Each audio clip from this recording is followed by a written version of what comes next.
मेरे प्यारे साथियों, मैं यहाँ पर ये जो मांगे ऊपर लिखी हैं, मैं इन मांगों के समर्थन में खड़ा होने के लिए, इन मांगों को अपनी ओर से और मुझ पर विश्वास करने वाले उत्तराखंड के तमाम उन नागरिकों की ओर से यहाँ पर खड़ा हूँ कि जो ये सोचते होंगे कि गणेश कोदियाल अगर इस मांग को समर्थन दे रहा है तो निश्चित रूप में ये मांग जायज होंगी, इसलिए मैं यहाँ पर खड़ा हुआ हूँ। मैं धन्यवाद देना चाहूंगा कि मैं जब ये बवाल हुआ सरकार के द्वारा और उसका विरोध हुआ, उसका प्रतिरोध हुआ, तो उस दिन से कुछ मेरे साथी सोशल मीडिया पर मुझसे ये अपेक्षा कर रहे थे कि मैं यहाँ पर आऊं। और मैंने उस दिन, मैं बाहर था, प्रदेश से बाहर था, राजनीतिक कार्य से बाहर था, और मैंने उस दिन ये वादा किया था कि मैं उत्तराखंड लौटने पर जरूर आप लोगों के बीच आऊंगा, और आज मैं आप लोगों के बीच हूं। मेरा यहाँ पर होने का मकसद सिर्फ और सिर्फ, मैंने पहले कह दिया कि ये जो मांगे ऊपर लिखी है, इन मांगों को अपनी आवाज देना है।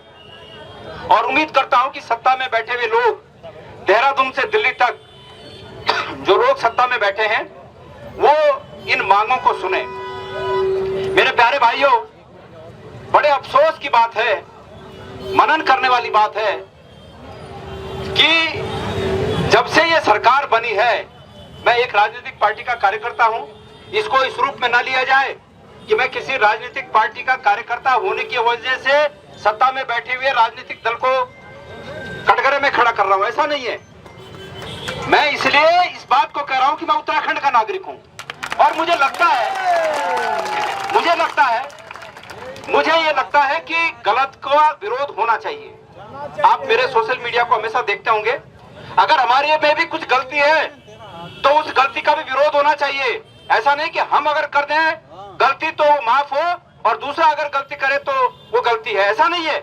सबके लिए नियम एक होने चाहिए। तो मैं कहना ये चाहता हूं कि भाई, मुझे बड़ा दुख हुआ इस बात का कि जब इस पेपर लीक होने पर हमारे प्रदेश के आदरणीय मुख्यमंत्री पुष्कर सिंह धामी जी का ये वक्तव्य मैंने देखा, और उसमें वक्तव्य में उनके द्वारा और उनके मंत्रिमंडल के सहयोगियों के द्वारा इस बात पर जोर दिया जा रहा है कि नकल जिहाद हो गया उत्तराखंड में। और मैंने तत्काल सोशल मीडिया पर इसको रिएक्ट किया कि भाई ये इसको भी धार्मिक जामा पहनाना चाहते हैं। अब आपको एक बात समझनी पड़ेगी, इस प्रदेश के लोगों को एक बात समझनी पड़ेगी, और इस प्रदेश के लोगों का आह्वान मैं इसलिए कर रहा हूं कि यहाँ पर बैठे हुए बच्चे, हमारे प्रदेश के उन जो दूर दराज के क्षेत्र में इस भाषण को या यहाँ पर आप लोगों की बातों को सुन रहे होंगे, ये सब उनके बच्चे हैं। तो ये बात उनको समझनी पड़ेगी कि ये जिहाद जिहाद जिहाद जिहाद मुख्यमंत्री जी बार बार क्यों बोल रहे हैं। और मुख्यमंत्री जी बार बार जिहाद इसलिए बोल रहे हैं, इस बेटी ने अभी यहाँ पर आकर जो कहा था, या अभी मेरे से पहले जो हमारे साथी यहाँ पर वक्ता थे, इन्होंने जो कहा कि भाई इनके पास लाख तुकों की एक दवा है, और वो दवा इसलिए है कि अब तक जितनी बार ये इस तरह के इन्होंने गलतियां की और लोगों ने विरोध किया, इन्होंने बस उसी दवा की घुट्टी पिलाई और लोग समझ गए क्या बस ठीक है।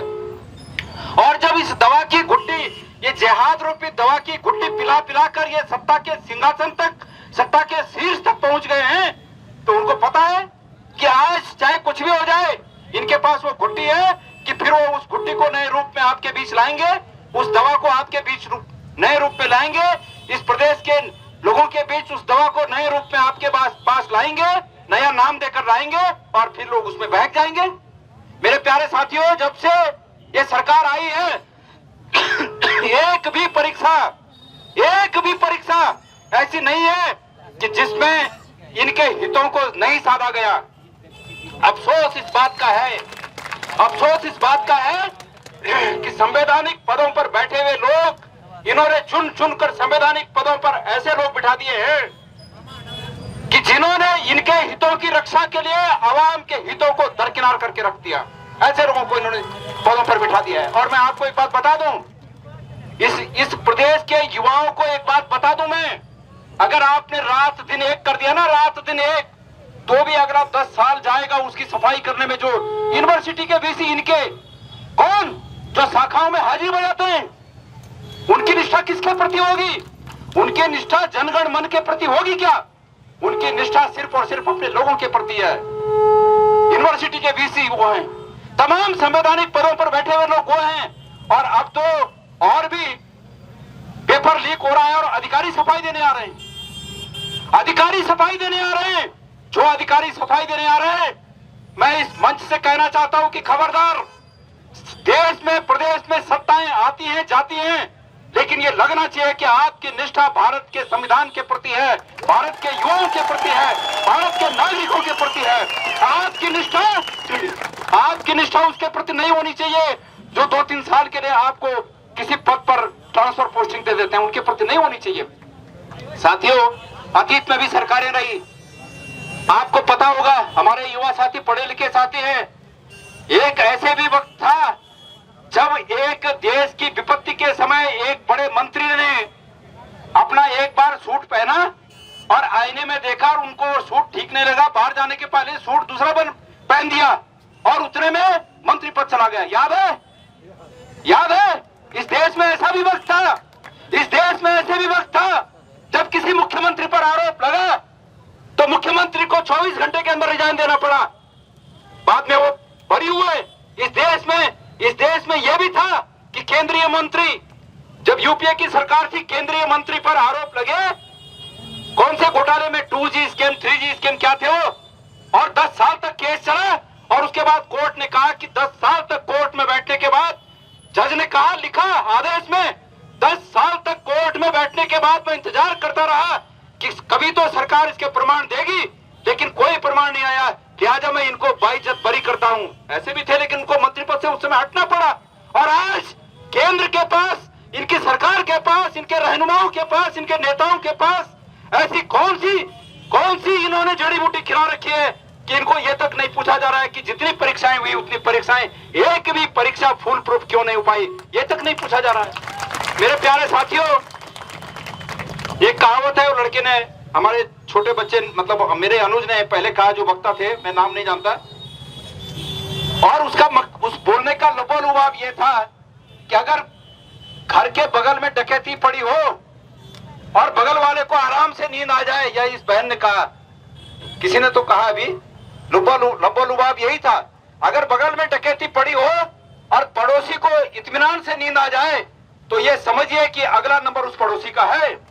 और यही हुआ है पिछले 10 सालों से, 8-9 सालों से, जब से यहाँ पर ये सरकार है, एक भी परीक्षा सफल नहीं हो पाई। और अगर आप लोग सीबीआई जांच की मांग कर रहे हैं, मैं तो एक कदम आगे बढ़कर ये कहना चाहता हूं कि ये सीबीआई जांच की भी मांग आप किसी सिटिंग जज की अध्यक्षता में कराइए। ये तो सीबीआई भी इन्हीं का तोता है, ये सीबीआई भी अपने अनुसार से लिखा देंगे क्या लिखाना है, लेकिन किसी सिटिंग जज के माध्यम से, अभी मैंने सुना है कि एसआईटी का गठन हुआ है। मेरे युवा साथियों, ये एसआईटी के गठन के लिए एक रिटायर्ड जज को सुपरविजन का काम दिया गया है, लेकिन आपको पता है सोशल मीडिया में उसमें भी बातें आ रही हैं कि वो भी इस सरकार से, उनके परिवार के लोग कृतार्थ हुए हैं। तो जो लोग इस सरकार से कृतार्थ हुए हैं, उनसे कैसी उम्मीद किया जा सकती है कि वो न्याय होगा।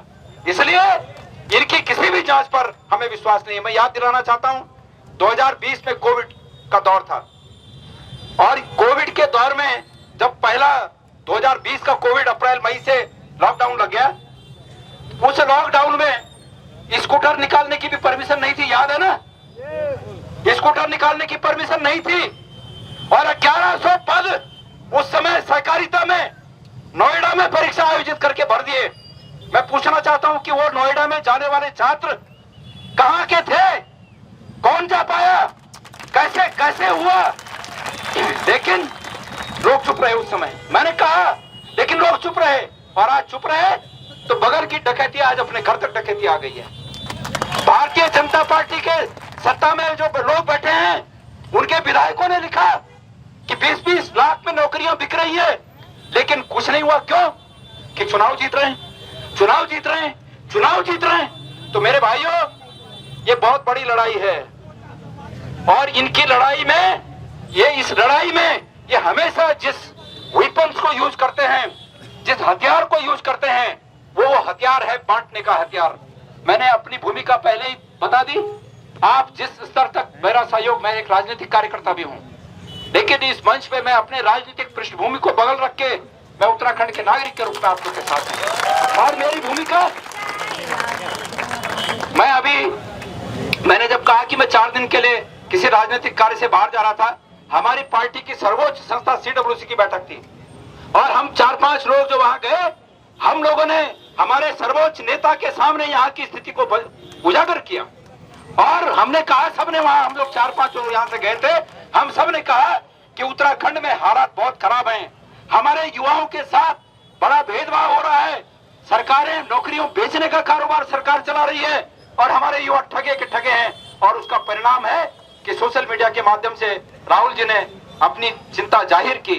मेरे प्यारे साथियों, मैं चाहता ये हूं, मैंने कहा कि जिस सीमा तक आप चाहोगे उस सीमा तक ये गणेश गोदियाल आपके साथ है। मैं निवेदन करना चाहता हूं कि सरकार बहुत से तरीके निकालकर आप लोगों के बीच एक दूसरे को तोड़ने का काम करेगी, लेकिन टूटिए मत, संगे शक्ति कलयुगे। इस युग में अगर कोई सबसे बड़ी शक्ति है तो वो एकता है और हमारी भूमिका मैंने बता दी कि जिस सीमा तक आप लोग चाहोगे उस सीमा तक मैं आप लोग के साथ हूं। हर तरह के सहयोग से आपके अध्यक्ष राम कटवाल जी हैं, मैं राम कटवाल जी से संपर्क में रहूंगा, अभी भी मैंने उनसे बात की है। जो जिस तरह से आप लोग मुझे चाहोगे हम लोग आपके साथ हैं। बहरहाल अपने अपने तरीके से ये आंदोलन मैं उत्तराखंड के तमाम युवाओं को इस मंच से आह्वान करना चाहता हूं। अगर चाहते हो कि आपका भविष्य सुरक्षित हो, अगर चाहते हो कि इस प्रकार का भ्रष्टाचार भविष्य में उत्तराखंड में परंपरा न बने, अगर चाहते हो तो जो जहां है, जो कर्णप्रयाग में है, जो श्रीनगर में है, जो पौड़ी में है, जो उत्तरकाशी में है, जो पिथौरागढ़ में है, जो हरिद्वार में है, जो उधम सिंह नगर में है, जो जहां है, चमोली में है, जहां भी है, टेहरी में है, जो जहां है वहां से इस प्रकार के सरकार के कृत्यों का जमकर विरोध करें, जमकर विरोध करें।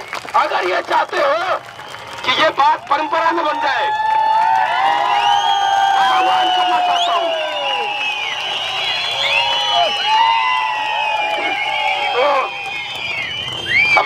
समय की बाध्यता है, समय की बाध्यता है और सभी को अपनी बात कहनी है। मैं कुछ और वक्ताओं की बातें सुनूंगा। विपक्ष के लिए तो CBI है, मैं खुद जांच झेल चुका हूं। मेरा एक छोटा मोटा कॉलेज है, वो भी कहां, मेरे यहाँ के बहुत से लड़के होंगे यहाँ जो मुझे फोन कर रहे थे कि आपको जरूर आना है, 2 हाथ खड़े करना है। आप भी, मैं ये कह रहा हूं कि एक छोटा मोटा कॉलेज भाई 250 किलोमीटर दूर पहाड़ में, और वो भी 97 में, मैंने 98 में शुरुआत की, 2003 में बना पाया और 2003 से वो कॉलेज चल रहा है। उसमें मेरी भूमिका की CBI जांच हुई, इनकम टैक्स, सेल्फ टैक्स, जितने भी डिपार्टमेंट होते हैं सबसे जांच हुई और वो जांचें जब मैं चुनाव का फॉर्म भरता हूं तब वो जांच ऑन हो जाती है और फिर हो जाती है। अरे भाई गजब CBI है तुम्हारी, गजब ED है तुम्हारी। अरे भाई अगर हमने कहा हम अगर गलत है ना तो खींच के ले जाओ, सलाखों के अंदर बंद करो ना हमें। पर कैसा डर दिखाना, ये बेटी ने जो बोला, डर दिखाओ, डर दिखाते दिखाते इतना डरा दो कि सामने वाले की रीढ़ झुक जाए। मैं बद्रीनाथ केदारनाथ मंदिर समिति का अध्यक्ष था और मैंने एक बार ये धन सिंह रावत जी के डिपार्टमेंट पर एक लेटर लिखा कि भाई बीजेपी के लोग बोल रहे हैं कि 20 लाख में नौकरी बिक रही, इसकी जांच हो। मुख्यमंत्री के पास ले गया मैं लेटर। अब उसके बाद इन्होंने बद्रीनाथ टेम्पल कमेटी में मेरी जांच कर दी। मैंने कहा अच्छा है, मैंने कहा मैं इस जांच का स्वागत करता हूं। मतलब मेरी जांच, मैं इसलिए एक्सक्यूज नहीं चाहता कि मैंने तुम्हारी बात उठाई है तो मेरी जांच रोक दो, नहीं, मेरी जांच पूरी करो, लेकिन मेरी जांच का डर दिखाकर सामने वाले की जांच मत रोको। अब मेरी जांच तो हो गई, लेकिन सामने वाले की जांच क्या हुई, मैं पूछना चाहता हूं कि सामने वाले तो इस तरह डरते हैं। अब बात यह है कि अगर मैंने गलत किया होता तो मैं डर जाता। तो मैं समझता हूं समय ज्यादा हो गया और मैं आप लोगों के समय में ज्यादा कोई बात नहीं, और भी बोलेंगे, बहुत अगला दिन भी होगा, अगले दिन भी बोलेंगे। तो मैं ये कह रहा हूं, देखो मेरी बात सुनिए, एक मिनट मेरी बात सुनिए। समझिए जो डर गया सो मर गया। हम डरे नहीं, हम जिंदा हैं, और जो डर गए वो मर गए। मैं राजनीतिक लोगों के लिए बोल रहा हूं, जो राजनीतिक लोग इस सरकार से डर गए, जिन्होंने अपने को उसमें समाहित कर दिया, वो मर गए। और हम अभी विरोध में हैं, हम जिंदा हैं। और अगर जिंदा है तो ये नजर भी आना चाहिए कि हम जिंदा हैं। और इसीलिए गणेश गोदियाल आज आपके बीच यहाँ पर उपस्थित है। आपका बहुत बहुत धन्यवाद। चल उठ, बांध कमर, फिर देख आगे ऊपर वाला क्या देता है। धन्यवाद,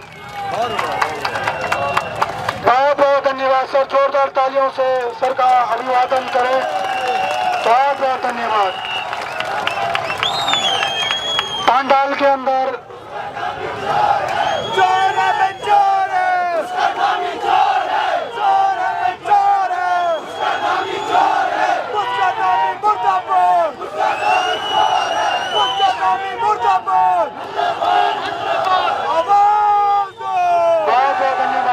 शांत रहेंगे थोड़ा, प्लीज सब शांत रहेंगे, प्लीज थोड़ा शांत।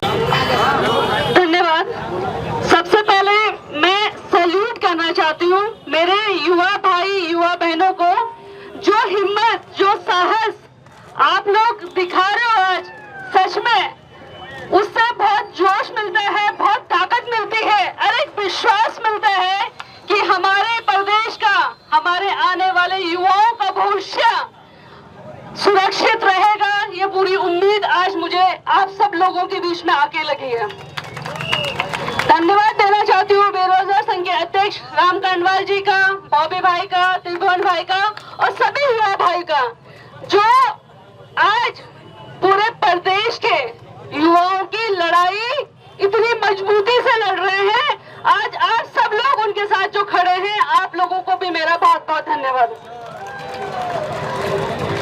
बहुत बड़ी बड़ी बातें यहाँ पे हुई हमारे बीच में। हमारे पूर्व प्रदेश अध्यक्ष गणेश गोदियाल जी हैं, वीरेंद्र पोखरियाल जी हैं, और मैं सर की बातों से, गोदियाल जी की बातों से सहमत रखती हूँ कि मैं एक राजनीतिक पार्टी की कार्यकर्ता जरूर हूँ, लेकिन मैं भी यहाँ पे आप लोगों की बड़ी बहन के रूप में, उत्तराखंड की बेटी के रूप में आई हूँ। मुझे तो यही बात समझ नहीं आ रही कि धामी जी को डर किस चीज से लग रहा है। अगर युवाओं की मांग है, युवा ये चाहते हैं, और इस प्रदेश में अगर ये हुआ है कि पेपर लीक हो रहा है, 2022 में हुआ, आप लोगों ने आंदोलन करा और आज दोबारा वही स्थिति इस प्रदेश में आ गई। ये पेपर लीक का मामला नहीं है, ये हमारे युवाओं की भविष्य की चोरी का मामला है, ये हमारे सपनों की हत्या का मामला है। ये कहीं ना कहीं हमारी जो मेहनत हमारे युवा कर रहे हैं और उनके पीछे जो हमारे माँ बाप कर रहे हैं, उनकी मेहनत का अपमान ये सरकार कर रही है। मैं आप सब लोगों से बोलना चाहती हूँ कि धामी सरकार डरती है, वो डरपोक सरकार है। अगर उसके अंदर हिम्मत है तो वो सामना करे हमारे युवाओं का, बातें मारे उनकी, और पारदर्शिता, स्वच्छता वो लेके आए इस प्रदेश में। इस प्रदेश में मुख्यमंत्री जब से आप धरने पे बैठे हुए लगातार बात कर रहे कि हमने 25,000 नौकरियां दी हैं, जबकि सच्चाई ये है कि जब से उनका कार्यकाल है केवल 9,000 लोगों को नौकरी मिली, जिसमें 6,000 आउटसोर्सिंग की नौकरियां हैं। केवल 3,000 लोग ऐसे हैं जिनको नौकरी मिली। अब सोचिए, आज पूरा मुख्यमंत्री जी, उनका पूरा मंत्रिमंडल, उनके युवा चेहरे जो आपने कभी नहीं देखे होंगे, आज आपके धरने के खिलाफ, बॉबी भाई के खिलाफ, त्रिभुवन भाई के खिलाफ, राम भाई के खिलाफ एक षड्यंत्र रच रहे हैं। उन्होंने एक अलग गैंग इस बात को, इस प्रोटेस्ट को, आपके अधिकार की, आपके आवाज की लड़ाई को कम करने के लिए एक अलग सा गैंग लगा दिया। अगर इतनी हिम्मत हमारे मुख्यमंत्री, प्रदेश के मुख्यमंत्री पुष्कर सिंह धामी में, अगर इतनी सच्चाई उनमें है, तो वो क्यों नहीं सामने आके बच्चों की मांगों का समर्थन करते हैं? क्यों? किस बात का डर है उनको? बात कर रहे हैं कि एसआईटी का गठन हुआ। आप बताइए, अंकिता भंडारी हम सब लोगों की बहन थी, भाजपा के पूर्व राज्य मंत्री के बेटे ने उसके साथ यौन शोषण की कोशिश करी, उसकी हत्या कर दी, और इस सरकार ने आज तक ये नहीं बताया कि होटल में बुलडोजर क्यों चला और किसके कहने पे चला। वो भी कौन था जिसकी वजह से अंकिता